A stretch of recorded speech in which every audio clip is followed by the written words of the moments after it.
नमस्कार मित्रों, एक बार पुनः आप सभी का स्वागत है। साथियों, आज हम मैथिली चंद्र गुप्त और उनका यशोधरा काव्य। यशोधरा काव्य, वैसे यशोधरा एक खंड काव्य है। ये गुप्त जी की रचनाओं में एक विशेष स्थान रखता है। यशोधरा के अंतर्गत गुप्त जी ने सिद्धार्थ के निष्क्रमण कर जाने के बाद की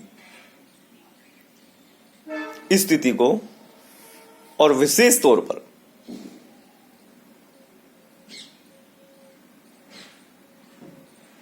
यशोदा के विरह वेदना, यशोधरा की विरह वेदना,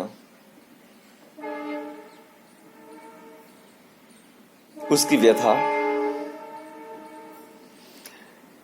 सिद्धार्थ के घर से चले जाने के बाद की उसकी अवस्था बड़े ही मार्मिक ढंग से चित्रण किया है। इस कारण ये काव्य अनूठा बन गया है। हमने पूर्व के कुछ वीडियोज में व्याख्या की है। आज उसी क्रम में साथियों आगे के अंश का अध्ययन करते हैं और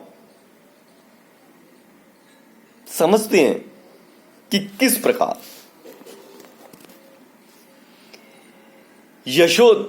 यशोधरा पति के निष्क्रमण कर जाने के बाद उनकी धीरता, उनकी वीरता, उनकी बहादुरी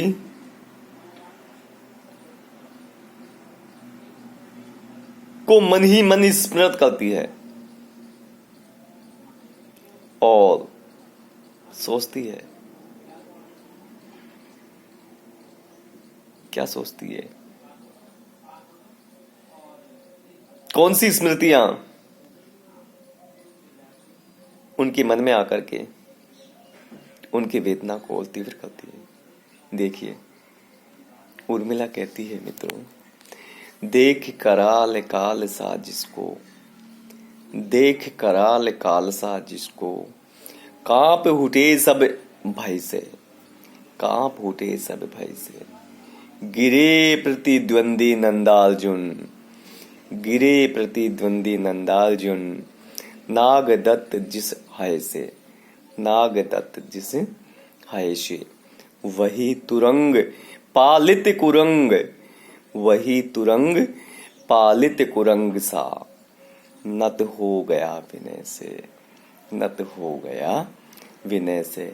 क्यों ने गूंजती रंग भूमि फिर, क्यों ने गूंजती रंग भूमि फिर, उनकी जय जय जय से।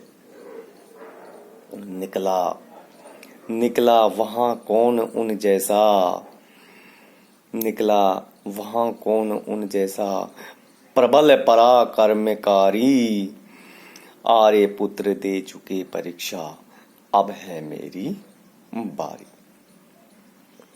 साथियों, इस अंश में यशोधरा पति के निष्क्रमण कर जाने के बाद मानती है कि पति ने अपनी धीरता, वीरता, संयम का परिचय पहले ही दे चुके हैं, दे दिया है, परंतु अब मेरी बारी है। मुझे कठोर जीवनचर्या अपनाने की परीक्षा देनी है। पति के निष्क्रमण कर जाने के उपरांत अब अवसर मुझे मिला है। मैं किस प्रकार जीवनचर्या का कठोरता से पालन कर सकूं, किस प्रकार सफलतापूर्वक निर्वहन कर सकूं, इसी बात को यहां अवतरित किया गया, यहां लिया गया। देख कराल काल सा, जिसको कांप उठे सब भय से। यशोधरा कहती है कि जब एक प्रतियोगिता स्थल था, वहां नागदत्त नामक घोड़े को छोड़ा गया था। वो शर्त थी कि इस पर जो सवारी करेगा वो ही विजेता घोषित किया जाएगा। परंतु मित्रों, ये नागदत्त था, इतना भयंकर था, इतना भयानक था, एक प्रकार से कहा जा सके कि ये काल था, जिसे देखकर ही सब लोग भय से कांप उठते थे। क्योंकि ये एक घोड़ा नहीं था, एक प्रकार से भयानक मौत थी। अब ऐसे घोड़े पर सवार करना एक साधारण इंसान के बस की बात नहीं थी, जिस पर सवार होने के चक्कर में बड़े बड़े योद्धा, बड़े बड़े सूरवीर मुंह की खा चुके थे, परास्त हो चुके थे, उस पर से गिर चुके थे। नंदार्जुन जैसे प्रसिद्ध वीर योद्धा उस पर सवार होने के चक्कर में मुंह की खा चुके थे, अर्थात उस पर सवार नहीं हो सके थे। वही तुरंग पालित कुरंसा, तुरंग का तात्पर्य होता है मित्रों घोड़ा, और कराल का मतलब होता है भयंकर। प्रतिद्वंदी का तात्पर्य होता है विरोधी, और कुरुंग का अर्थ होता है मृग, हिरण। रंगभूमि का तात्पर्य होता है प्रतियोगिता का स्थल। राजाओं के समय जहाँ स्वयंवर होता था, जहाँ राजकुमारी का विवाह होता था, वह स्थल रंगभूमि कहलाती थी। वहां प्रतियोगिता रखी जाती थी, और उस प्रतियोगिता को जो जीत लेता था वह राजकुमार ही राजकुमारी के साथ विवाह करने का अधिकारी होता था। तो मित्रों, जिस घोड़े पर सवार होने के लिए अनेक योद्धा, अनेक राजकुमार, अनेक वीर प्रयास में लगे, परंतु सभी को मुंह की खानी पड़ी थी।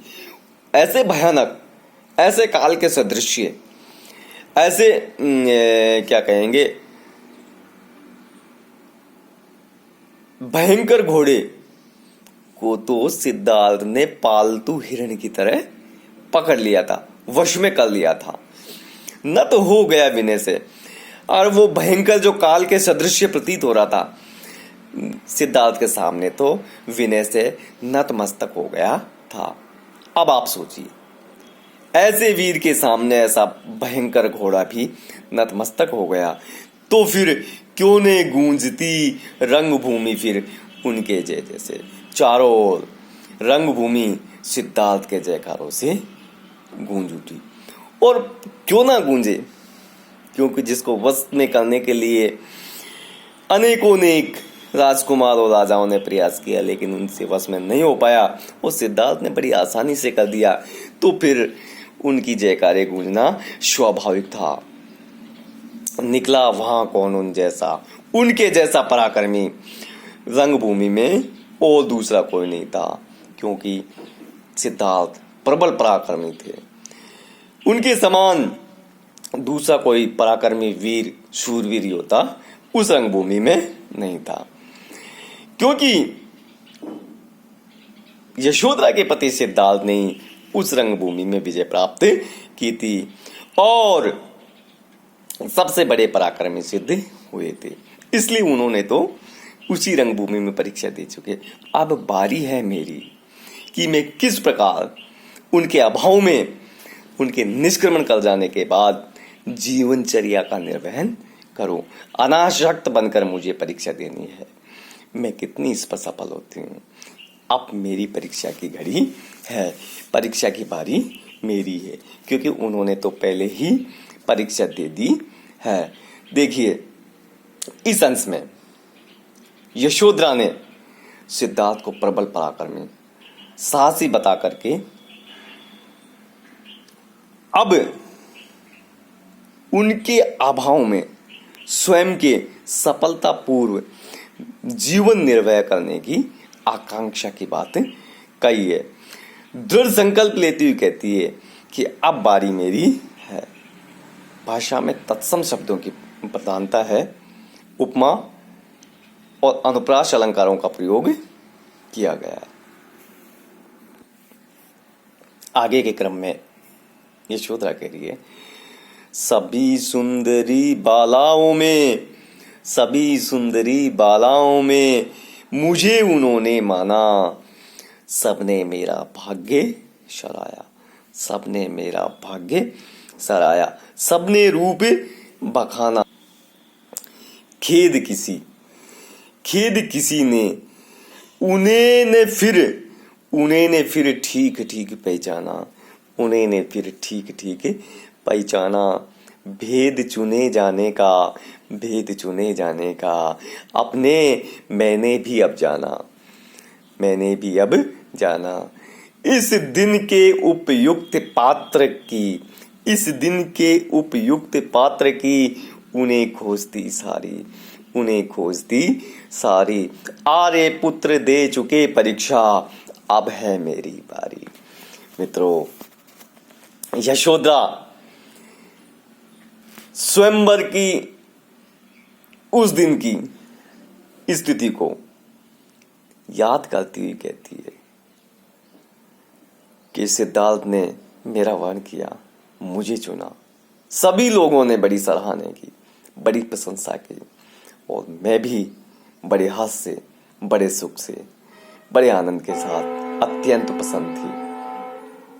परंतु मुझे बड़ा अफसोस है कि मेरे पति के वास्तविक मंतव्य को, उसके स्वरूप को कोई नहीं पहचान सका, क्योंकि उन्हें आज के दिन के लिए उसी दिन से तलाश थी। इसीलिए उन्होंने मुझे चुना, क्योंकि वे तो परीक्षा दे चुके उसी दिन। अब परीक्षा की बारी है मेरी। किस प्रकार मैं अपने संकल्प का, अपने उत्तरदायित्व का निर्वहन कर सकूं। यशोधरा अपने विवाह काल की घटनाओं को स्मरण करती हुई कहती है कि जब स्वयंवर हुआ, सिद्धार्थ ने मेरा वर्ण किया। बहुत सी सुंदरियां थी। उन सुंदरियों में, उन युवतियों में, उन राजकुमारियों में उन्होंने मेरा ही वर्ण किया, मुझे ही चुना। तब सभी सभासदों ने, प्रजा के सभी सदस्यों ने, व्यक्तियों ने मेरे भाग्य की प्रशंसा की। सभी ने सराहा, सभी ने मेरे रूप सौंदर्य की भी प्रशंसा की, मेरे लावण्य को सराहा। अर्थात कपिल वस्तु के राजकुमार द्वारा मुझे पत्नी के रूप में चुना जाना बड़ी प्रसन्नता का विषय था, बड़ी खुशी का दिन था। उस समय किसी ने उनको नहीं पहचाना, मेरे पति को सही ढंग से किसी ने नहीं जाना, उनके मंतव्य को किसी ने नहीं पहचाना, और ये नहीं जाना कि इतनी सुंदर सुंदर राजकुमारियों में से उन्होंने मेरा ही वर्ण क्यों किया, मुझे ही क्यों चुना। क्योंकि उनका मुझे चुनने के पीछे आज का दिन था, और इसी दिन को ध्यान में रखते हुए उन्होंने मेरा वर्ण किया। इस बात को उस समय किसी ने नहीं पहचाना, लेकिन अब मेरी समझ में आ गया, मैं पहचान गई हूं। भेद चुने जाने का अपने मैंने भी अब जाना, क्योंकि इस भेद को, इस रहस्य को मैं भी अभी पहचान पाई हूं। उस दिन मेरे पति को ऐसा उचित, अर्थात ऐसी पत्नी की खोज थी जो निष्क्रमण करने पर तपस्विनी बनकर घर परिवार का संचालन कर सके और ये खूबी, ये विशेषता, ये योग्यता शायद उन्होंने मुझ में पाई, इसीलिए उन्होंने मेरा वर्ण किया, मुझे चुना। इस बात को मैं अब ही समझ पाई हूं। यशोदा कहती है, अतः मेरे पति तो परीक्षा दे चुके हैं, स्वयंवर के स्थल पर ही अपनी वीरता का परिचय देकर, अपनी दृढ़ता का परिचय देकर, अपने पराक्रम का परिचय देकर परीक्षा दे चुके हैं। परंतु अब बारी मेरी है कि इस स्थिति में उनके निष्क्रमण कर जाने पर किस प्रकार मैं तपस्विनी की भांति अपने घर परिवार का संचालन कर सकूंगी, अपनी दृढ़ता का निर्वहन कर सकूंगी। तो मित्रों, पिछली घटनाओं का स्मरण करते हुए यशोधरा की वेदना तथा उनकी संकल्प शक्ति की अभिव्यंजना यहाँ गुप्त जी ने की है। अनुप्रास और काव्यलिंग अलंकारों का प्रयोग है, भाषा में संगीतात्मकता है, माधुर्य गुण है, विरह वेदना की अभिव्यक्ति गुप्त जी ने की है। तो किस प्रकार एक नारी अपने दृढ़ इच्छा शक्ति, अपने कर्तव्य पालन और अपने जिम्मेदारियां, अपने उत्तरदायित्व का निर्वहन करना चाहती है, इसी बात को गुप्त जी ने इस अंश में दर्शाया है। तभी तो यशोधरा के माध्यम से कहलवाया है कि मेरे पति तो रंगभूमि में अपनी वीरता, अपने साहस, अपने पराक्रम सभी का परिचय दे चुके हैं। जहां बड़े बड़े योद्धा, बड़े बड़े सूरवीर, बड़े बलशाली घोड़े पर सवार होने के प्रयास में गिर चुके थे, नतमस्तक हो चुके थे, अपनी पराजय स्वीकार कर चुके थे, परंतु सिद्धार्थ उन सब में श्रेष्ठ निकले। उस घोड़े को पालतू तुरंत की तरह पकड़ लिया और उस पर सवार हो गए। वह भयानक घोड़ा भी नतमस्तक हो गया। तो ऐसे अवसर पर ऐसे दृढ़ वीरता, साहस का परिचय दे दिया है सिद्धार्थ ने। परंतु अब जब अवसर मुझे मिला है तो मुझे अपने संयम का, अपने उत्तरदायित्व का और अपनी जिम्मेदारियों का परिचय देना है, परीक्षा देनी है। इसी बात को यहाँ गुप्त जी ने अवतरित किया है। धन्यवाद मित्रों।